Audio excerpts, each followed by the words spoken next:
ये 3 चीज़ें जो आज मैं इस वीडियो में आपको समझाने वाला हूँ, वो पहले सीख लेना, फिर ट्रेडिंग में जाना।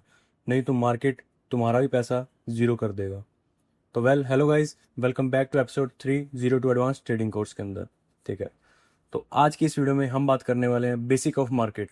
मार्केट मूव कैसे करता है, मार्केट मूव क्यों करता है, ठीक है, इन सब चीज़ों के बारे में जानेंगे। ठीक है, पॉइंट टू पॉइंट हर एक चीज़ मैं आपको बताने वाला हूँ। तो बिना वक्त गुजारे हम इस वीडियो को शुरू करते हैं।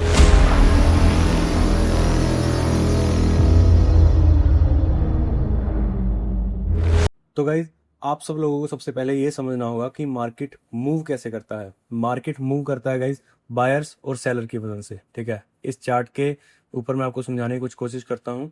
ठीक है, ध्यान से सुनिएगा, बिल्कुल आसान भाषा के अंदर मैं आपको समझाने वाला हूँ। ठीक है, कि मार्केट मूव कैसे करता है।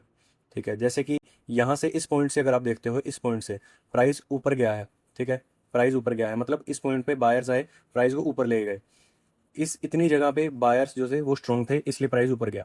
लेकिन वहीं पर इससे अगले पॉइंट अगर देखोगे तो इस एरिया में प्राइस आपको नीचे आता दिख रहा है। ठीक है, प्राइस यहाँ से नीचे आया, तो यहाँ पर आपको ये दिख रहा है कि सेलर यहाँ पर स्ट्रॉन्ग थे तो प्राइस नीचे आ रहे थे। सिंपली मार्केट चलता है बायर्स और सेलर की वजह से। ठीक है, बायर्स यहाँ पे स्ट्रॉन्ग है, मार्केट ऊपर जाएगा। सेलर्स यहाँ पर स्ट्रॉन्ग है, मार्केट नीचे आएगा। अभी बायर्स और सेलर्स डिसाइड कैसे होते हैं कि किस पॉइंट पर वो बायर्स हैं, किस पॉइंट पर वो सेलर्स हैं। ठीक है, अगर इस पॉइंट को अगर आप देखते हो, इसके ऊपर मैं डिटेल वीडियो बनाऊंगा आगे। ठीक है, लेकिन अभी थोड़ा सा समझ लीजिए ताकि क्लियर हो जाए।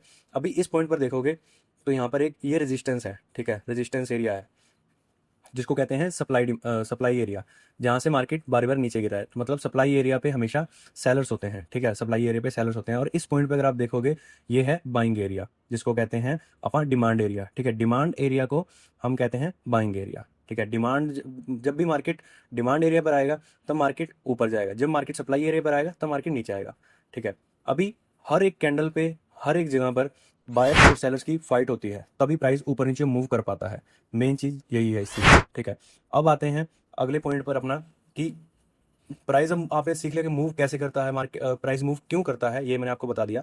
अभी ये कैंडल दिख रही है आपको, ठीक है, हरी लाल, ये क्या चीज है, इस चीज इसके बारे में आपको बताता हूँ मैं कि ये हरी लाल मूव कैंडल बनती कैसे है, इसको रीड कैसे एक्चुअल में किया जाता है। फॉर एग्जाम्पल लेते हैं कि एक प्राइस पॉइंट है, ठीक है, 10 रुपये। ठीक है, यहाँ पर एक प्राइस ओपन होता है 10 रुपये पे। मार्केट का जो ऊपर वाली साइड जब आप जाएंगे तो प्राइस बढ़ेगा 15 रुपये। ठीक है, इसके ऊपर 16 17 ऐसे ऐसे जाता रहेगा, नीचे आएंगे। ठीक है, आएगा ये 5 रुपये। ठीक है, नीचे 4 3 2 1 ऐसे करके। ठीक है, सपोज करते हैं कि एक प्राइस है जो 10 रुपये पे ओपन हुआ है इस एरिया में। यहाँ पर बायर्स आए, ठीक है, बायर ने यहाँ पर आके बाय किया, प्राइस को ऊपर लेके गए 15 रुपये तक। ठीक है, 15 रुपये तक लेके गए, फिर 15 रुपये पे सेलिंग आ गई दोबारा, मतलब 15 रुपये पे एक सेलर आया जो प्राइस को दोबारा से नीचे लेके आया। ठीक है, जहां पर प्राइस ओपन हुआ था उसके भी नीचे ले गया प्राइस को। ठीक है, 5 रुपये पे। और नीचे आते आते आते आते आते आते वो कहीं 1 या 2 रुपये पे आ गया। ओपन हुआ था 10 रुपये पे, ऊपर गया वो 15 रुपये तक।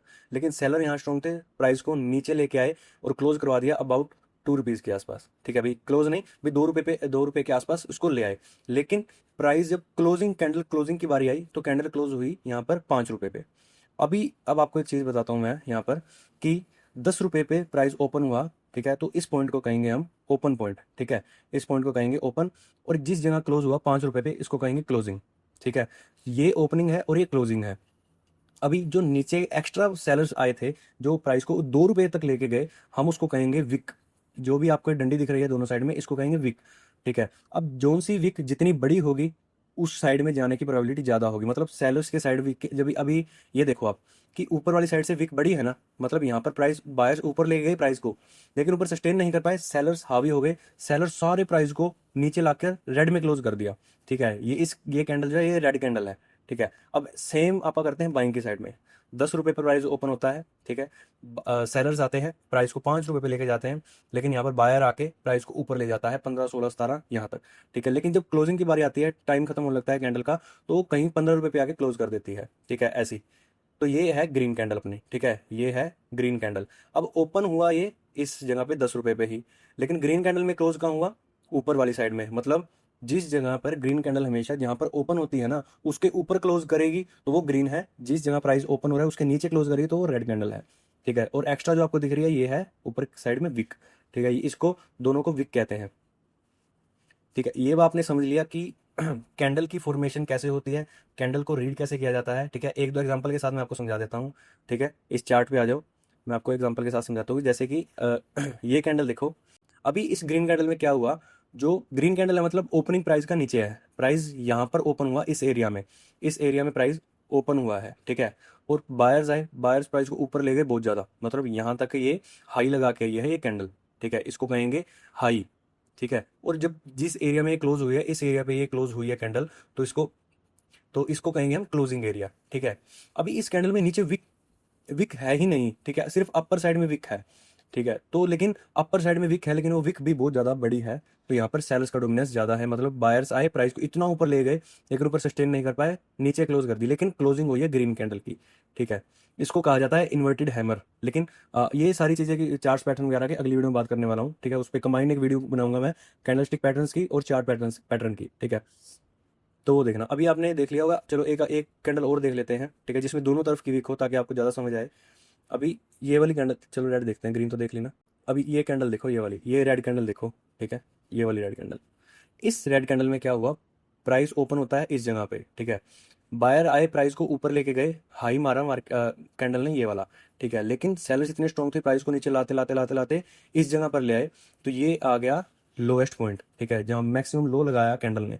लेकिन क्लोजिंग कहाँ हुई, क्लोजिंग हुई इस जगह पे, ठीक है। ओपन ये था, हाई ये है, क्लोजिंग ये है और लो ये है। जहां पर ओपनिंग है और जहां पर क्लोजिंग है, उस पर एक डब्बा मार्क कर लो सिंपली, वो एक कैंडल बन जाएगी। हाई पे एक डंडी, लो पे एक डंडी मार दो, बस सिंपल, उसको विक कहते हैं वैसे, ठीक है।